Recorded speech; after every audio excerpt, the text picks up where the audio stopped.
intègre et donc à un moment donné de son histoire où celle-ci doit être réécrite, mais certainement de la plus belle des manières et avec notamment des acteurs dignes de nom et puis dignes de foi qui doivent donc permettre à ce pays certainement de retrouver ses lettres de noblesse d'antan et de pouvoir mériter donc ce nom des hommes intègres qui est donc un fleuron notamment de l'africanité du côté de l'Ouest africain. Madame, Monsieur, et bienvenue à votre avis-compte édition du 14 octobre 2022, jour où dont les assises nationales doivent s'ouvrir du côté du Burkina Faso, mais nous allons jeter un regard sur l'un des documents qui doit donc encadrer la future transition qui devra durer pendant 2 ans.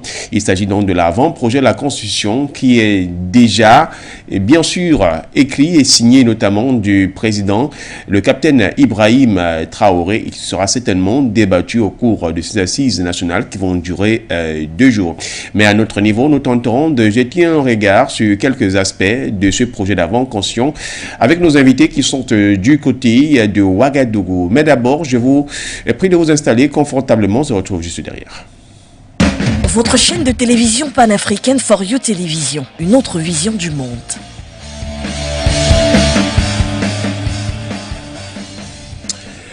Burkina Faso, transition, l'avant-projet, la Constitution fixe les orientations du pays. Pour en parler, ce matin, nous sommes en direct donc avec 3 Burkinabés, 3 fils d'Afrique.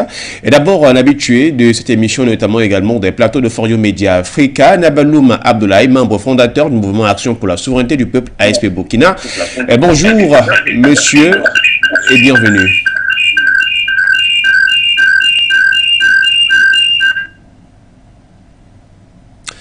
Nabaloum Abdoulaye, si vous êtes en direct avec nous, bonjour, bienvenue. Bonjour Florent, bonjour à mon frère Hamzat, je lui transmets mon bonjour fraternel et prompt rétablissement à lui. Bonjour à mes co-panélistes Déné, mon jeune frère Déné et Pema. Bonjour à tous les patriotes, bonjour à tous les souverainistes, bonjour au peuple du Mali, bonjour au peuple de la Guinée, au peuple du Niger, bonjour au peuple du Burkina Faso, bonjour à l'Afrique. Encore merci à l'ensemble des techniciens de For You Média. Bonjour également à tous les téléspectateurs de For You Média. Merci également. Encore merci pour les efforts consentés dans le cadre de cette lutte de libération de l'Afrique, cette lutte de la souveraineté effective de l'Afrique.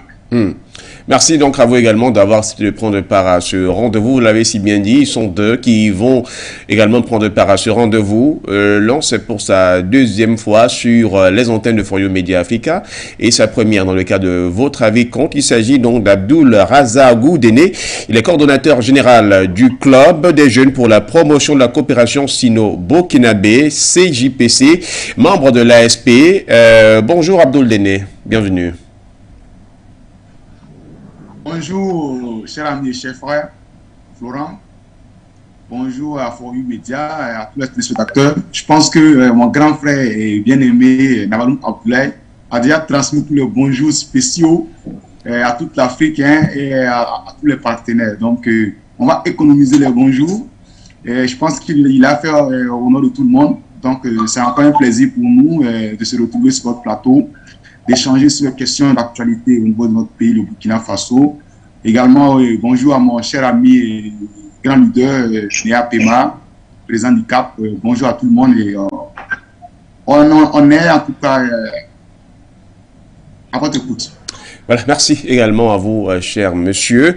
Le 3e invité donc pour sa première sur les antennes de For You Média Africa, Néa Pema, président du cadre d'action pour la patrie au Burkina. Monsieur, bonjour, bienvenue sur For You Média Africa. Bonjour, chers frères, bonjour donc à monsieur Nabaloum et à Déné, et bonjour à l'ensemble des téléspectateurs qui nous suivent. Merci pour l'invitation et pour la considération.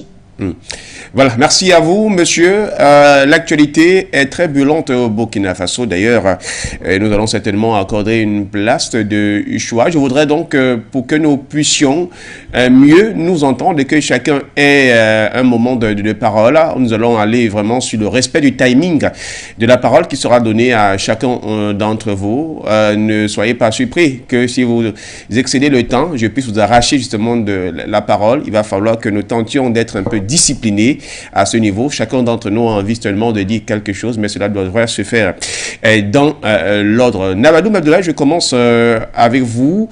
Aujourd'hui s'ouvrent les assises nationales, mais on ne va pas s'intéresser là directement à ces assises nationales. Nous nous intéressons à un document qui doit régir forcément les assises et notamment la transition et qui pourra être débattu.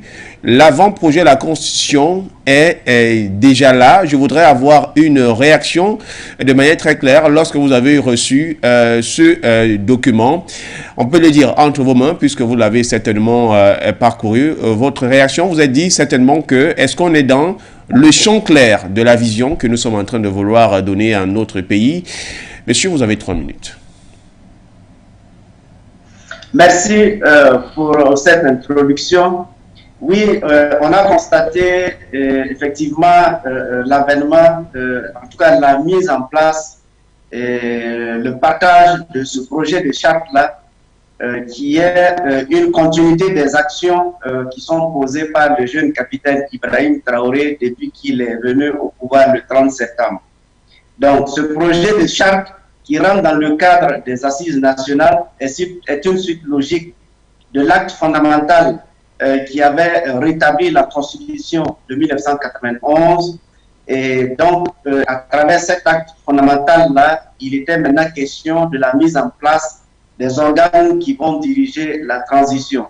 Donc, la charte ici vient proposer effectivement des organes qui vont permettre de gérer la transition et nous le souhaitons que cette transition-là soit gérée à bon terme.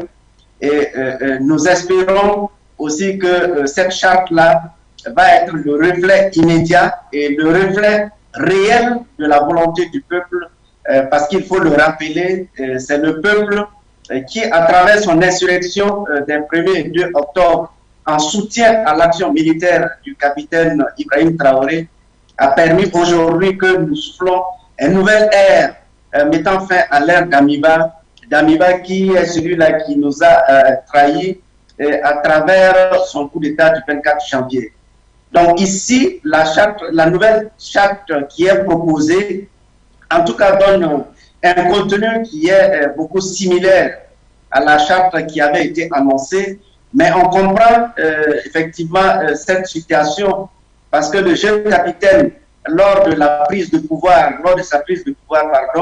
a clairement indiqué qu'il voulait aller vite, même si, bon, tous les Burkinabés ne partagent pas cet avis d'aller vite, mais on a bon espoir que cette charte-là va être, en tout cas, un document d'orientation, un outil de travail, mais surtout un outil de libération pour nous, les peuples qui sommes dans la souffrance, et un outil de libération et aussi un outil de bonne gouvernance parce que il faut de la bonne gouvernance, il faut aussi avoir une base de travail avec l'ensemble des partenaires.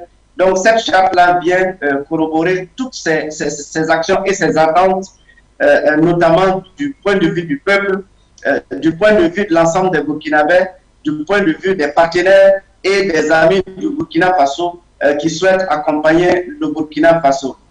Bien entendu, les assises qui sont là, nous espérons que...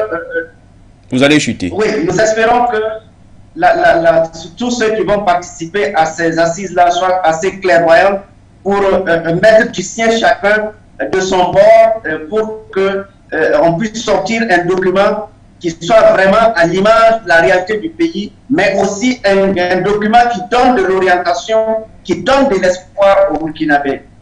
Voilà, merci. Ce matin, très rapidement, à travers le lien informatique, j'ai pu contribuer significativement avec mes propositions pour ces travaux des assises et ce qui concerne également la charte.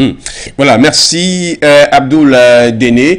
Je viens à vous. La dernière fois, lorsque nous avons produit une émission qui était consacrée notamment au Burkina Faso, vous disiez que l'objectif principal, à votre avis, n'est pas forcément toujours le choix du président de la transition, mais il faudrait que l'on regarde notamment le document qui va devoir conduire soit les assises ou bien la transition, et l'avant-projet de la Constitution est déjà disponible. Pensez-vous que nous sommes là dans le réel, je vais dire, la réelle question, le réel problème qui devrait intéresser davantage le peuple burkinabé?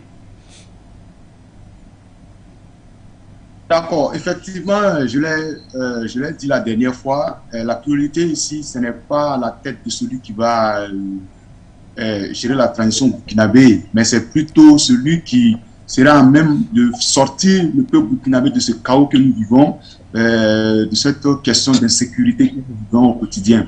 C'est le plus important pour le peuple burkinabé. Et donc, selon la charte, en tout cas, il est prévu que ce soit Traoré qui soit le chef de l'État, le Burkina Faso. Et donc, pour ma part, il faut en tout cas l'accompagner. Comme j'ai l'habitude de le dire, on n'a pas de quoi espérer qu'il échoue. Parce que s'il échoue, ce n'est pas lui seulement qui va échouer, mais c'est le pays également qui va échouer parce que ça va mettre le pays en retard. Vous savez, dans une nation, si on se rencontre avec 2 ou 3 coups d'État en moins de 2 ans, vous savez que ça impacte significativement l'économie, le développement de ce pays. Donc, il est important pour nous qu'il réussisse. Donc, chaque acteur doit jouer son rôle, doit contribuer à l'accompagner et à ce qu'il puisse vraiment sortir tête haute de cette période-là, mais aussi que le Burkina Faso puisse effectivement vaincre le terrorisme. Mais pour cela, chacun doit contribuer. Il faut lui dire la vérité quand il faut. Il ne faut pas le laisser gérer la transition selon son bon vouloir. Non, il faut à chaque moment le rappeler, dire voilà ce qui a poussé les peuples burkinabés à sortir les 30, le 1er, le 2, pour vous soutenir, pour vous accompagner jusqu'à ce que vous arrivez là où vous êtes. Il faut le rappeler à chaque fois. De cela, ce qu'ils n'oublient pas effectivement les aspirations du peuple burkinabé. Il faut qu'ils prennent ça en compte. Et ça, ce n'est pas seulement qu'aux assises. C'est vrai, les assises vont décliner les grandes lignes. Mais il y a une réalité du terrain qui sera là, qui va se fixer à lui. Et il faudrait qu'on puisse l'accompagner. Et il sera encore plus important pour lui de trouver un certain nombre d'acteurs consensuels qui peuvent être acceptés par tout le peuple burkinabé. Déjà, lui, il est méconnu du public. Il est un jeune capitaine, il est très jeune, il a la fougue, il a la volonté de travailler. Donc, c'est de l'accompagner là-dedans. Mais il doit aussi trouver une équipe très dynamique et compétente, surtout la compétence, et qui seront acceptés par tous. J'ai vu que dans la charte, on parle d'inclusion. Donc, c'était déjà un bon départ parce que permettre à tous les bords politiques de la société civile, en tout cas à toutes les forces vives de la nation, de se retrouver en tant que partie prenante, acteur premier pour vraiment accompagner Traoré dans sa mission qui est de lutter contre le terrorisme. Comme je l'ai dit la dernière fois, c'est la priorité absolue au Burkina Faso. Et donc, il faut qu'on l'accompagne là-dedans. Il faut l'interpeller à chaque moment quand il faut. Il ne faudrait pas le suivre à l'aveuglette comme certains l'ont fait avec l'ancien président, le lieutenant colonel Paul-Henri Sandaogo Damiba, qui lui disait que tout allait bien et tout. Ils n'ont pas voulu dire, en tout cas, des vérités parce qu'ils étaient à un poste de privilège qu'il fallait protéger. Mais au final, qu'est-ce qui a abouti? Tout le monde a chuté avec lui. Donc, il est important qu'on l'accompagne significativement en lui disant la vérité, en lui mettant devant les faits. Et je pense qu'avec ça, on pourra avoir de bons résultats. Voilà, merci à vous, Néa Pema. Je voudrais justement qu'on évoque cet aspect du projet, de l'avant-projet de la Constitution.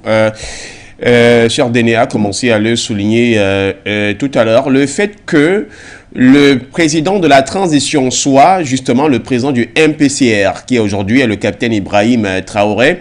Vous pensez clairement que l'aspiration ou la volonté du peuple burkinabé, beaucoup plus de sa jeunesse, a été justement pris en compte en mettant donc directement le président du MPCR comme étant celui qui va gérer la transition, en l'occurrence le capitaine burkinabé. Est-ce que ça a été clairement observé? Alors, il faut d'abord faire preuve de prudence parce que le lieutenant Paul-Henri Sandaogo qui a été renversé était lui-même également jeune. C'est vrai que c'était une quarantaine, mais c'était également un jeune. L'autre précision qu'il faut faire, il ne s'agit pas de l'avant-projet d'une constitution, mais de la charte de la transition.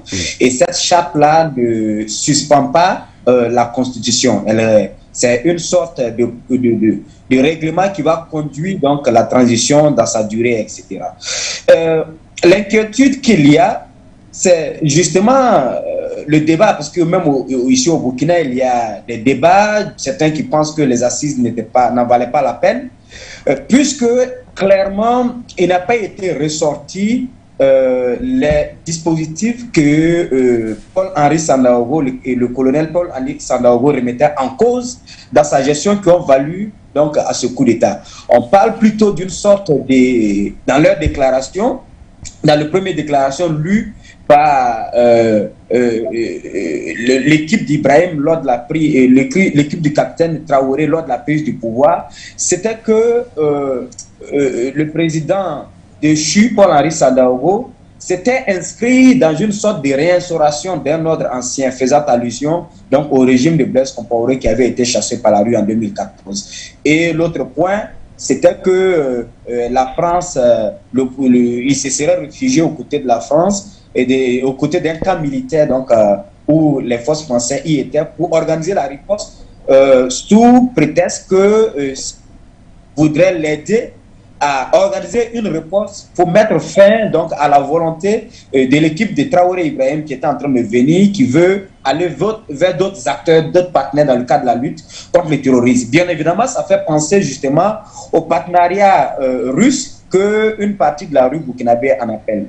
Donc certains estimaient qu'on n'avait pas besoin d'aller à ces assises, d'autant plus que quand vous comparez les assises qui se tiennent aujourd'hui aux assises sous Paul-Henri Sandaogo, c'est quasiment les mêmes textes. Il n'y a pas de modification, il n'y a pas d'article particulier qui disparaît, en dehors du fait qu'on change, donc on va changer le président du Faso. Donc, certains estimaient qu'on pouvait s'en tenir à cela et puis aller vite.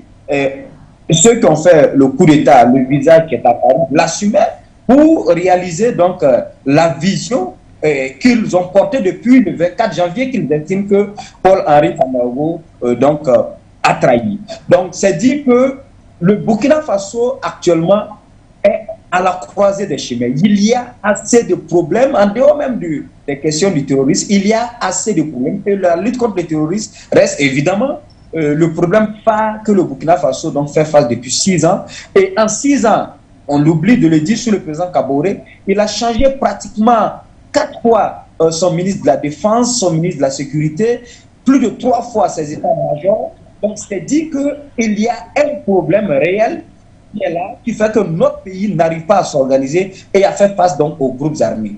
Ce que les Burkinabés attendent d'Ibrahim Traoré est connu, ils l'ont bien dit dans les déclarations de début, c'est la réinstauration donc l'intégrité territoriale de notre pays. S'il s'inscrit dans cette démarche, naturellement, il sera soutenu par tous. Le soutien sera naturel. Mais s'il s'en écarte, comme ça a été le cas donc, de Paul-Henri Sandaogo, naturellement, les Burkinabés vont s'opposer parce que c'est une question de survie qui se joue en ce moment. Et donc, pour dire que c'est un peu trop tôt de dire qu'il serait capable ou pas.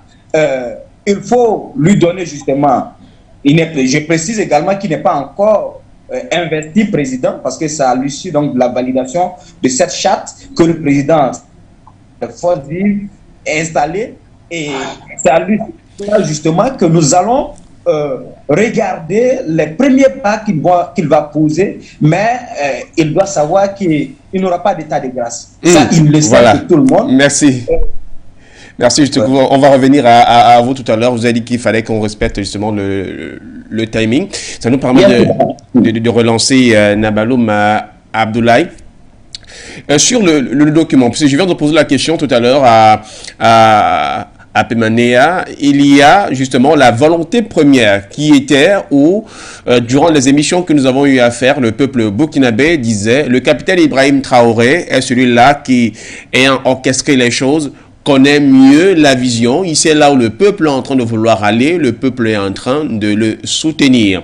On ne va pas lui donner ou lui faire de cadeaux. Il va falloir qu'on l'encadre, qu'on l'accompagne pour qu'il y vienne. Parce que souvenez-vous, vous avez eu à annoncer, il y avait une période ici qui avait quelques généraux qui sont donc de grande stature, voulaient tout simplement peut-être essayer de détourner la chose quand il fallait qu'on dise que ce soit un militaire ou un civil qui dirige le pays, mais vous vouliez que le capitaine Ibrahim Traoré là. Le document, aujourd'hui, la charte de transition le souligne.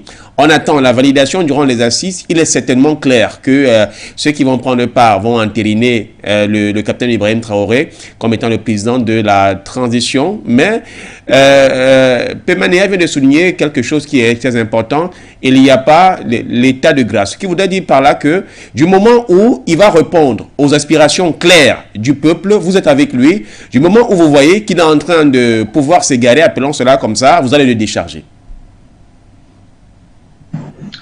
Merci pour cette question. Oui, il faut le dire très clairement. Le président, le capitaine Ibrahim l'a compris. C'est pourquoi dans le projet de la charte qui est sorti, c'est la proposition qui a été indiquée que le président du MPSR, qui est aujourd'hui le capitaine Ibrahim Traoré, est le président du Burkina Faso. Il faut dire que dès qu'on a annoncé les assises, du côté de la société civile et du côté de la grande majorité des Burkinabés, il a été clairement indiqué et les gens ont manifesté et les gens continuent de manifester. Et depuis hier, la société civile a déjà installé son pied de grue pour dire qu'au sortir de ces assises-là, il faut que ce soit Ibrahim Traoré qui soit président de la transition. Alors, le peuple a clairement indiqué sa position dès le départ en disant qu'il faut que ce soit le président Ibrahim Traoré. Pourquoi est-ce que la société civile, ceux qui sont sur le terrain, insistent pour que ce soit le capitaine Ibrahim Traoré? Parce que nous avons vu par le passé que il y a des militaires, notamment Damiba, qui est venu et qui a détourné toute l'attention du peuple face aux difficultés, face aux souffrances que le peuple connaissait. Alors qu'il avait tant suscité l'espoir. Le président Roch-Marc Kaboré qui est venu, avec qui d'ailleurs le terrorisme a commencé, n'a pas pu trouver des solutions. Et quand on regarde l'ensemble du Burkina Faso, les problèmes majeurs d'où viennent les Burkinabés, c'est la classe politique et c'est un certain nombre d'acteurs, notamment l'armée qui est un acteur principal et qui n'arrive véritablement pas à trouver des solutions adaptées. Donc quand le président Traoré a annoncé que le président serait un civil ou un militaire, ça a commencé à semer un peu de doute, mais les acteurs de la lutte ont vite compris que ce jeune capitaine qui maîtrise le terrain, qui connaît le terrain, qui connaît ses hommes et qui connaît le combat, il faut l'imposer à ce qu'il soit président et nous allons le contraindre à travailler dans le sens de l'intérêt du peuple, à travailler pour ne serait-ce que diminuer la souffrance du point de vue sécuritaire pour le pays, restaurer l'intégrité du territoire et surtout apporter des solutions dans la gouvernance. Il faut dire que dans la charte a respecté le timing de la CEDEAO qui était de 2 ans, donc il ramène à 21 mois le nombre de la durée de la gestion de la transition. Donc c'est une bonne chose, mais on retient que, et il est clair aujourd'hui que le capitaine Ibrahim Traoré va sortir président du Burkina Faso. Il va être investi président du Faso parce que cette jeunesse-là, ceux-là qui sont dans la lutte veulent de lui parce qu'il répond pour le moment, en tout cas aux aspirations que l'ensemble de la population et ceux-là qui sont sur le terrain sont en train de voir. Donc c'est pour rappeler et conforter que nous sommes conscients que il y a l'impérialisme, le néocolonialisme qui va toujours tenter de saper les efforts mais l'élan que le capitaine Ibrahim Traoré a donné mérite d'être soutenu. C'est pourquoi nous nous sommes engagés à le soutenir dans cette action, mais un soutien qui revêt aussi, qui nécessite qu'on ait du recul pour alerter, pour dénoncer s'il y a le cas, parce que l'impérialisme ne s'avoue pas vaincu, et nous aussi, nous sommes là pour le soutenir et pour déjouer tous les